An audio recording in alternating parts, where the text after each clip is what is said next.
विघ्नहर्ता श्री गणेश, श्री गणेश, श्री गणेश। आओ बालको, सभी लड्डू खा लो।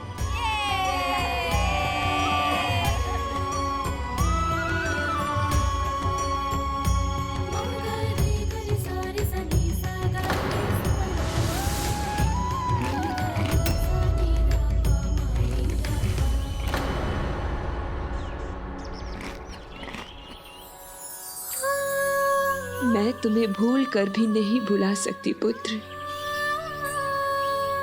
किंतु इन बच्चों में तुम्हारी छवि देखकर अपने मन को संतुष्ट कर लेती हूँ।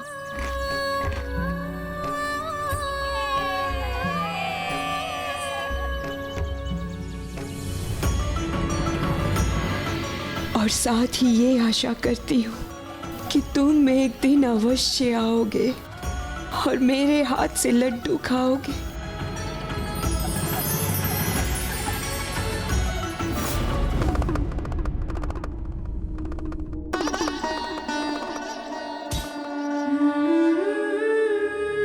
प्रिय,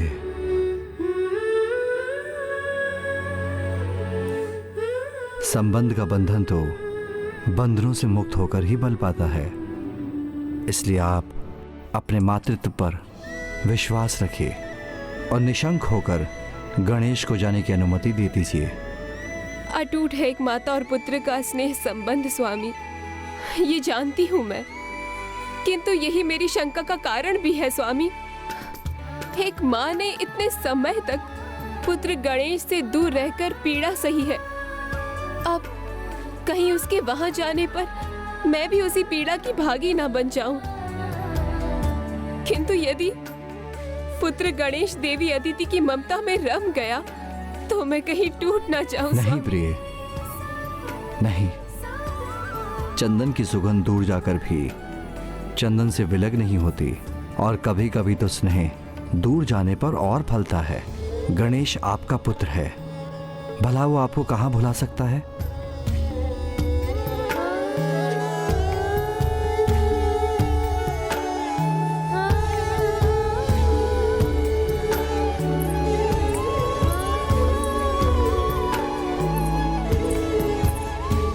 ममता के आंगन में स्वार्थ और शंका का कोई स्थान नहीं है प्रिय, वहां तो केवल विश्वास का वास है, और यही विश्वास की श्वास तो देवी अदिति भी ले रही हैं। मैं जानती हूँ पुत्र, हम दोनों ही अपनी नियति से बंधे हैं। एक तरफ ये माँ है जो अपनी ममता से विवश है, और दूसरी ओर तुम हो जो अपने कर्तव्यों और दायित्वों से विवश हो। इसीलिए नहीं आ सकते, इसीलिए नहीं आ सकते। आप समझ गई माता, मैं विवश हूँ, अन्यथा मैं अवश्य आता।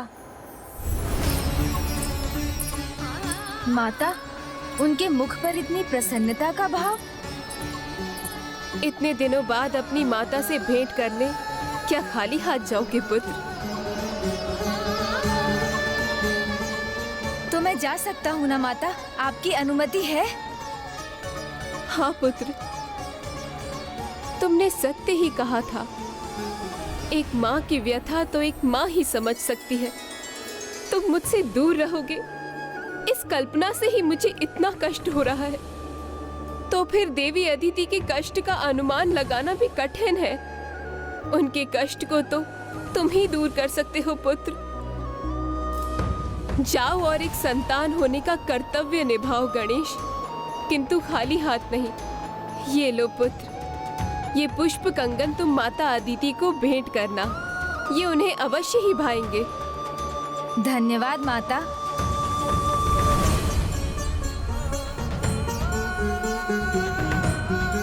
किंतु माता, एक समस्या तो अभी भी है। क्या पुत्र, अब क्या समस्या है? अपने पूर्व अवतार की मुझे कोई स्मृति ही नहीं है, तो मैं माता अदिति के पास कैसे पहुंचूं?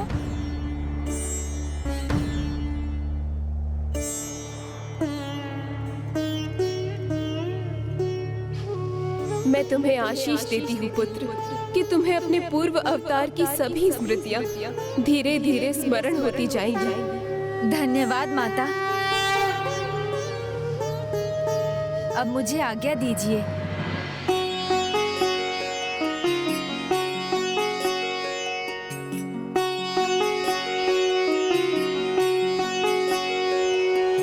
विदा है तू गजानन खड़े माँ के आगे, माँ के मन को उलझाए अंदेशों के धागे। गजानन को सजन नैन माता ने हारे, संवित न कर दे पुत्र मन में विचारे।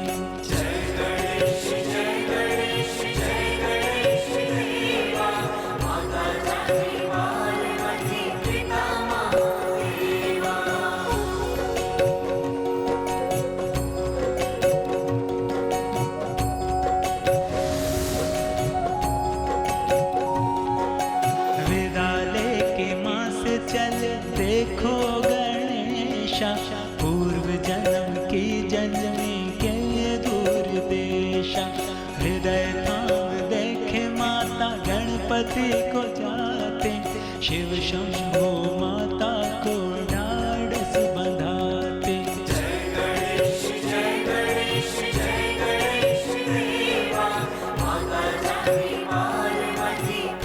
प्रिय, किसी भी माँ के लिए अपने पुत्र के प्रति ममता सर्वोपरि है, किंतु आपने अपनी ममता पर स्वार्थ की छाया तक नहीं पड़ने दी। ये इतना सरल नहीं है देवी।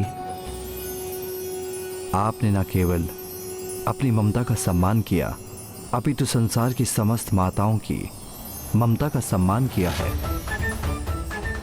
आपने श्रेष्ठ उदाहरण प्रस्तुत किया है, इसलिए तो आप जगत जननी हैं।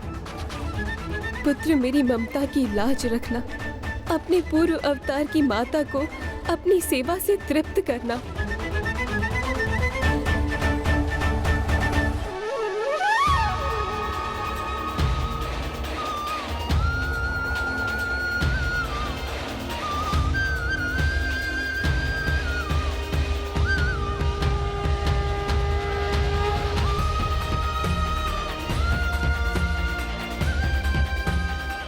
मूषक जी, दाहिने मुड़िए।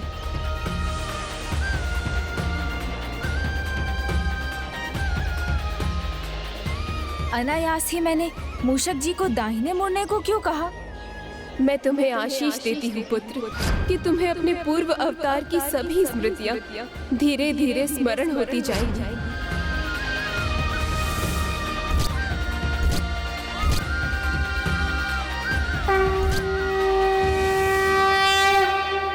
प्रभु, हम सही दिशा में जा रहे हैं ना? आगे मार्ग नहीं दिखाई दे रहा है। मार्ग है मूषक जी, आगे आम का एक वृक्ष है, उससे दाहिने जाकर सामने के चौरस्ते के बीचों बीच एक शिला दिखाई देगी। फिर आगे चलेंगे तो सामने ही हमारा आश्रम है। इस वन में आम का वृक्ष कहाँ?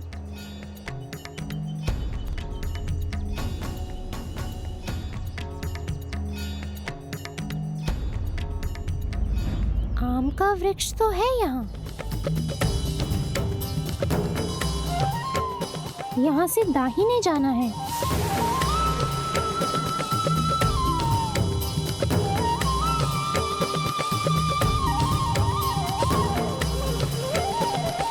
प्रभु, आपने जो कहा सब सत्य हो रहा है, किंतु कैसे?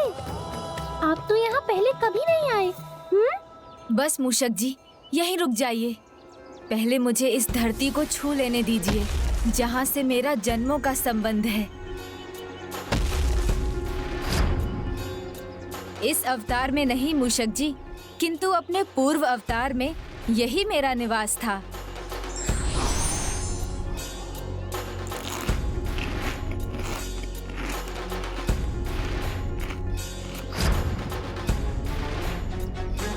किंतु मैं कहाँ रुकने वाला था।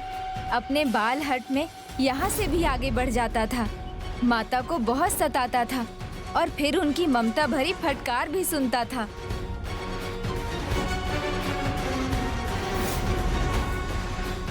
हमारा आश्रम, उसके निकट सब कुछ वैसा ही है। वो अश्वत्थ वृक्ष देख रहे हैं मूषक जी? वहाँ पिताजी महर्षि कश्यप ध्यान करते थे।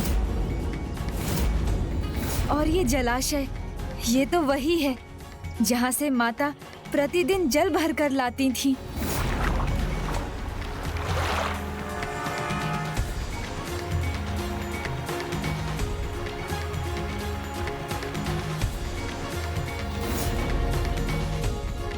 चलिए प्रभु, मैं आपको आश्रम पहुंचा दूं। नहीं मूषक जी, मेरे पाँव इस धरा पर चलना चाहते हैं जिससे मैं इतने समय तक वंचित रहा। आगे की यात्रा पद यात्रा होगी, क्योंकि वैसे भी माता पिता के चरणों में सभी तीर्थों का वास होता है, इसलिए उनके निकट जाना तीर्थ यात्रा के समान ही होता है। उचित है प्रभु, मैं यहीं आपकी प्रतीक्षा करूंगा। किंतु जब आपको अपने पूर्व अवतार की इतनी स्मृतियां स्मरण हो आई हैं, तो क्या आपको ये भी ज्ञात हुआ है कि आपके उस अवतार का आरंभ क्यों और कैसे हुआ?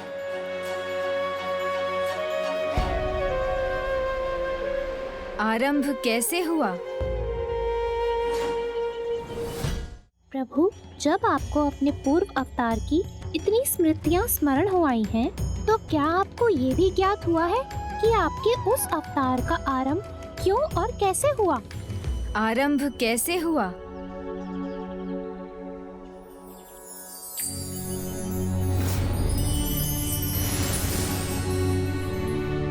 इसका आरंभ हुआ एक स्वप्न से, वो स्वप्न जो सत्य बन गया।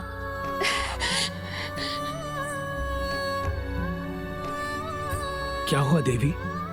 आपने कोई दुस्वप्न देखा क्या? नहीं स्वामी, अत्यंत सुखद, कल्पनातीत, अद्भुत था मेरा स्वप्न।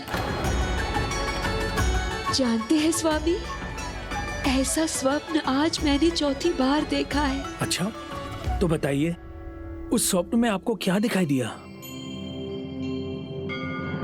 मैंने देखा कि मैं एक निर्जन स्थान पर हूँ, जहाँ अंधकार ही अंधकार है, किंतु कहीं दूर प्रकाश की एक झलक है। आगे बढ़ते ही प्रकाश बढ़ता जा रहा है।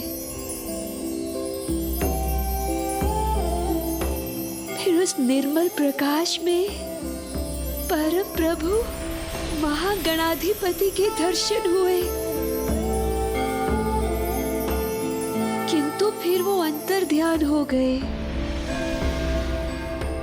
फिर उस दिव्य प्रकाश से निकले एक नन्हे बालक के छोटे छोटे हाथों ने मेरे आंचल को पकड़ लिया।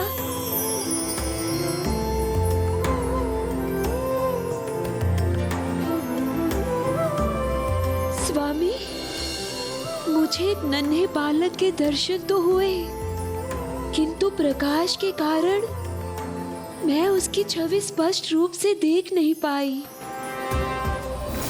बस उस नन्हे शिशु के छोटे हाथों ने मुझे अपनी ओर खींच लिया, जैसे एक बालक अपनी माँ को खींचता है।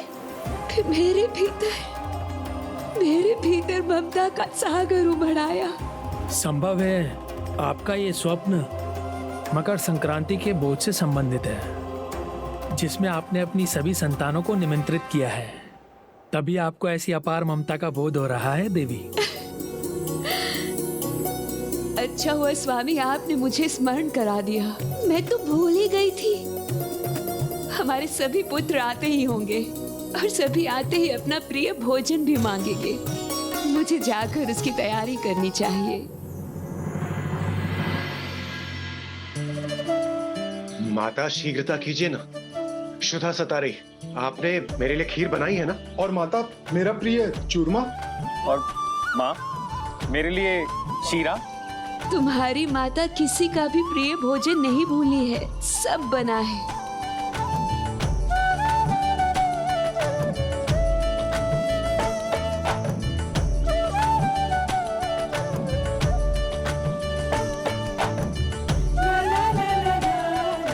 माता, ये भोजन के 2 अधिक पात्र किसके लिए? क्या कोई आने वाला है?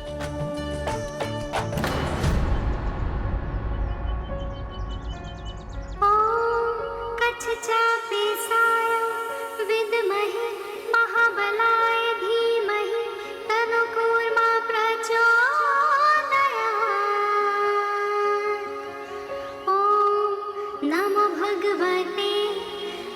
कूर्माय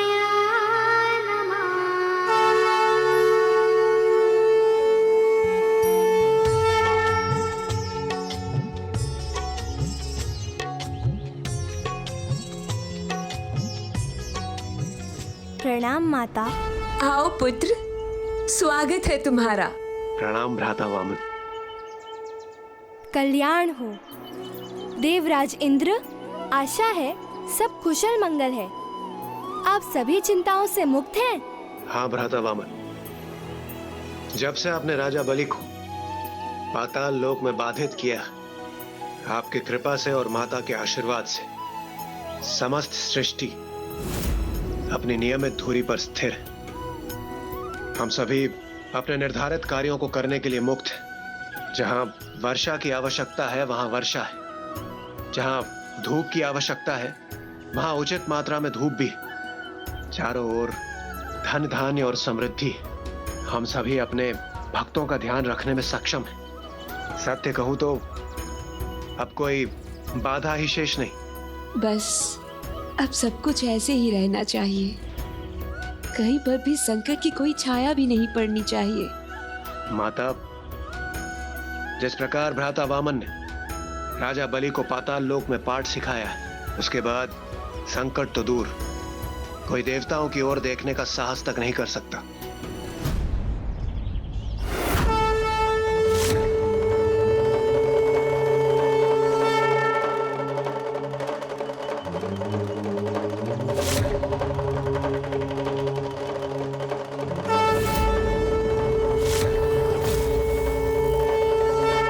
अब अन्य बातें बंद। ये भोजन का समय है, हमें भोजन का आनंद लेना चाहिए। आसन ग्रहण करो पुत्र।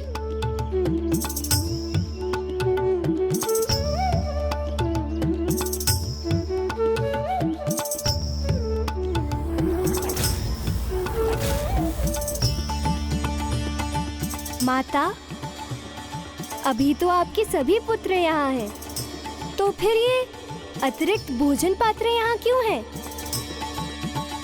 क्योंकि मुझे आभास हो रहा है जैसे मेरा एक और पुत्र है जिसका आगमन होने वाला है।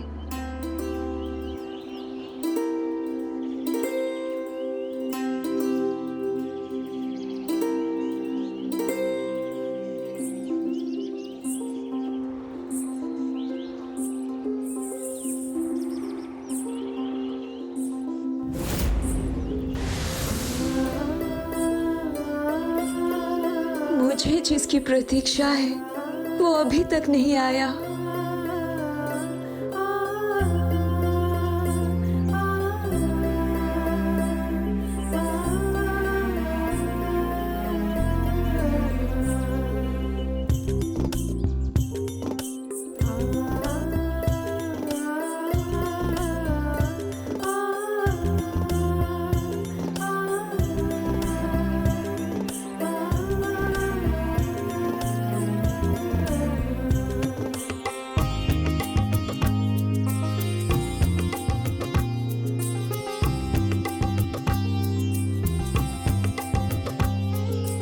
माता, प्रत्येक मकर संक्रांति के शुभ अवसर पर आप अपने पुत्रों को उनका प्रिय भोजन करवा के आनंदित होती हैं, किंतु आज मैं आपको उतना आनंदित नहीं देख रहा हूँ। क्या बात है?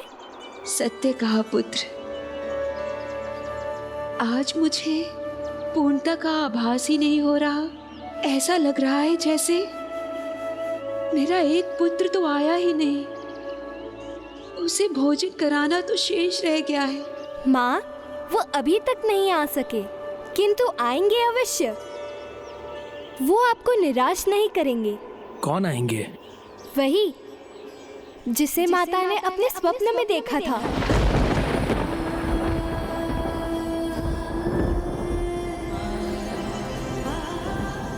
किंतु मैंने तो स्वप्न में प्रभु महागणाधिपति जी को देखा था। फिर एक नन्हे शिशु के नन्हे हाथों ने मेरा आंचल पकड़ लिया। तो क्या प्रभु महागणाधिपति जी?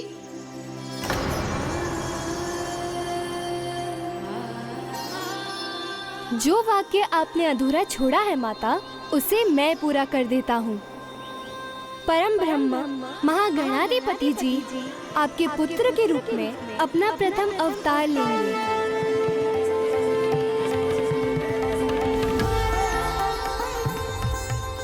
परम ब्रह्म महागणाधिपति जी अवतार लेंगे, मेरे पुत्र बनेंगे।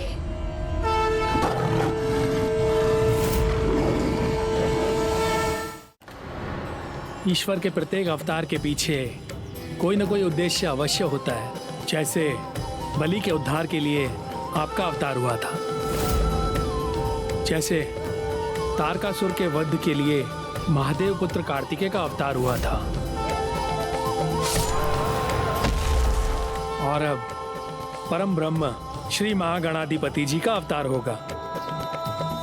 किंतु उनका उद्देश्य क्या होगा? नरांतक और देवांतक, सरल सहज ब्राह्मण दंपति रुद्रकेतु और देवी शारदा के जुड़वा पुत्र। माँ, पिताश्री, हमें अपना आशीष दीजिए, हमारा तप सफल हो। हमारी कामना है कि तुम तप करके ऐसा तेज प्राप्त करो कि संसार तुम्हें एक साधारण ब्राह्मण रुद्रकेतु और उसकी पत्नी शारदा की संतान के रूप में नहीं, अपितु तुम्हारे तप और तेज से प्रभावित होकर नरांतक और देवांतक के नामों से जाने। हम वचन देते हैं पिताजी, आपकी कामना पूर्ण किए बिना हम नहीं मानेंगे। भगवान शिव को प्रसन्न करके ही रहेंगे, अन्यथा तपस्या करते रहेंगे। अब हमारे जीवन का बस एक यही उद्देश्य है। उद्देश्य चाहे जो भी हो, मेरे प्रभु मेरे पुत्र के रूप में अवतार लेंगे, ये मेरे लिए परम सौभाग्य की बात है। अर्थात आपने अपना प्रथम अवतार तभी लिया था प्रभु, है ना? मूषक जी, जैसा पिताश्री प्रभु महादेव ने कहा था, प्रत्येक अवतार के आविर्भाव का एक समय होता है और वो समय अब निकट था।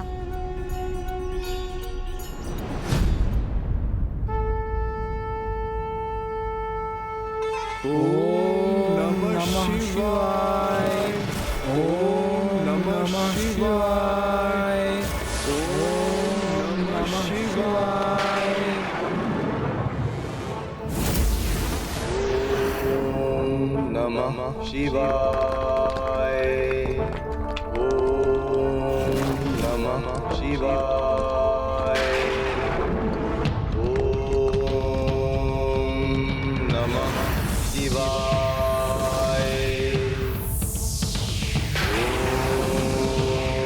नमः शिवाय, ओम नमः शिवाय।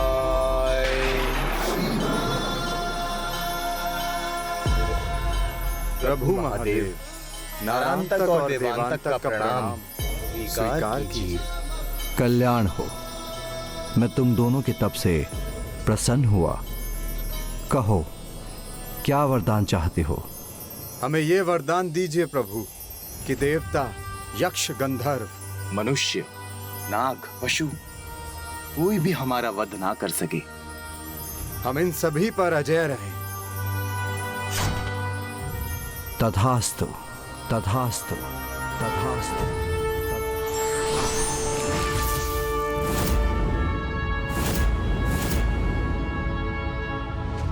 प्रिय भ्राता नारांतक, हम अजय हो गए।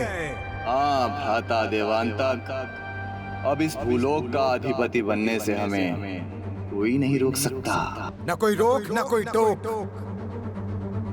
केवल लगेगा भोग, केवल भोग।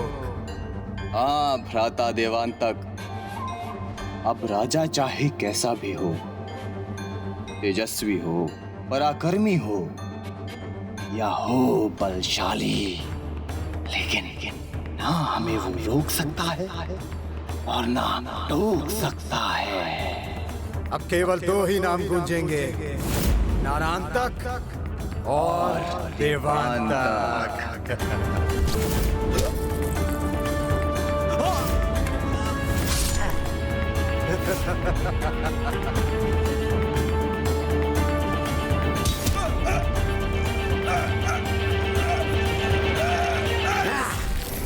भूलोक ही क्या, हमारी सत्ता तो स्वर्ग और पाताल लोक में भी होगी, वो भी बिना किसी रोक टोक। हम बनेंगे अब त्रिलोकपति। वीरू देवताओं, जाओ, चले जाओ यहाँ से। अपने प्राणों की सुरक्षा चाहते हो तो हमारे अधीन त्रिलोक में कहीं दिखाई मत देना, अन्यथा आजीवन कारागार में बंदी बना देंगे।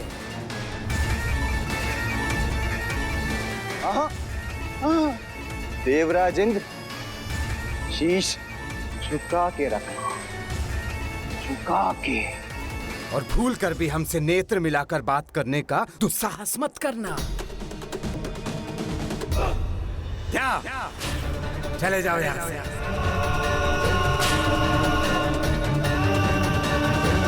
जब जब धरती पर अत्याचार बढ़ता है, पाप और अधर्म का राज होता है, तो धर्म की सत्ता स्थापित करने हेतु एक अवतार जन्म लेता है। ये समय नरांतक और देवांतक के सत्ता सुख भोगने का ही नहीं, वरन एक नए अध्याय के आरंभ होने का भी था।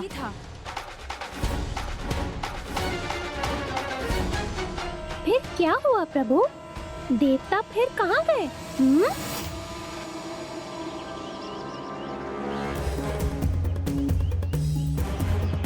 मैंने माँ को विश्वास दिलाया था।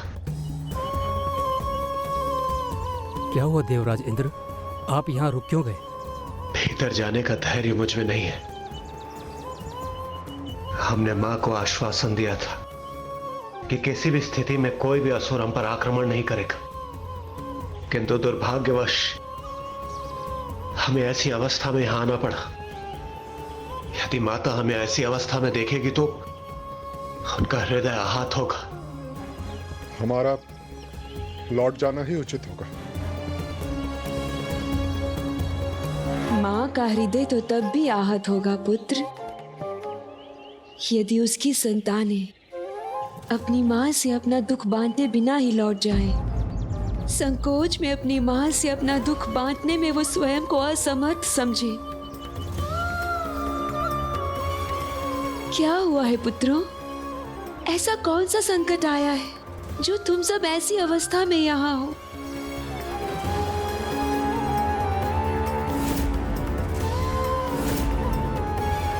सभी देवता यहाँ इस अवस्था में? क्या हुआ आप सभी को? स्वर्गलोक अब हमारे अधीन नहीं रहा। हम देवताओं का वहां रहना वर्जित है। स्वर्गलोक ही नहीं, अब तीनों लोकों में हमारे लिए कोई स्थान नहीं बचा। माता पिता के निवास स्थान का द्वार तो अपनी संतान के लिए सदैव खुला रहता है, फिर संकोच कैसा? यहाँ से तुम्हें कोई निष्कासित नहीं कर सकता पुत्रों। ये आश्रम तुम सबका भी तो है। आओ, भीतर आओ। नहीं माता, यदि उन दोनों दुष्टों को ज्ञात हो गया कि हम यहाँ हैं, तो वो केवल हमें बंदी ही नहीं बनाएंगे, वो आपको भी कष्ट देंगे, और हम ऐसा नहीं कर सकते। हम यहाँ शरण लेने नहीं, हम तो केवल आपका आशीर्वाद लेने आए हैं माता।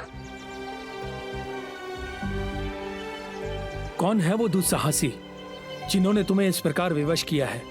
नरांतक और देवांतक। नरांतक और देवांतक, वही दोनों तो प्रभु श्री महागणाधिपति के प्रथम अवतार के कारण बनेंगे। यही कहा था वामन देव ने। परम ब्रह्म महागणाधिपति जी आपके पुत्र के रूप में अपना प्रथम अवतार लेंगे। देवी, अर्थात उनके अवतार का समय आ गया है। वो शीघ्र ही हमारे पुत्र बनकर अवतार लेंगे। माता, अब आप ही हमारी रक्षा कर सकते हैं। इस कष्ट से अब आप ही हमें मुक्त करा सकते हैं माता। जिस प्रकार आपने प्रभु श्री विष्णु के अवतार को पुत्र रूप पाकर हमें राजा बलि से छुड़ाया था, अब समय आ गया है माता। अब इस संकट से आप ही हमें मुक्ति दिलाइए। माता, प्रार्थना कीजिए, परम ब्रह्म महागणाधिपति जी शीघ्र अवतार लें। जब से पुत्र वामन ने मुझे प्रभु के बारे में बताया है, तब से मैं प्रभु की प्रार्थना कर रही हूँ, उन्हें पुकार भी रही हूँ, उनसे गुहार भी लगा रही हूँ कि वो शीघ्र ही मेरे पुत्र बने। किंतु प्रभु की कृपा तो उनकी इच्छा अनुसार ही होती है।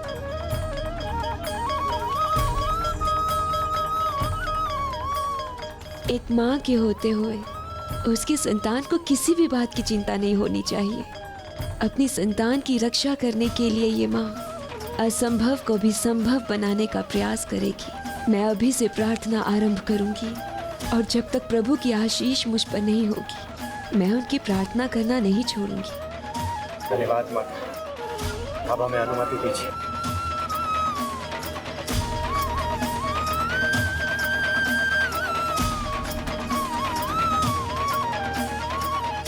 ये कैसी प्रार्थना आरंभ करने जा रही हैं आप देवी? मैं इस संसार की सबसे सौभाग्यशालिनी माता बनूंगी जब महागणाधिपति जी स्वयं मेरे पुत्र रूप में अवतार लेंगे।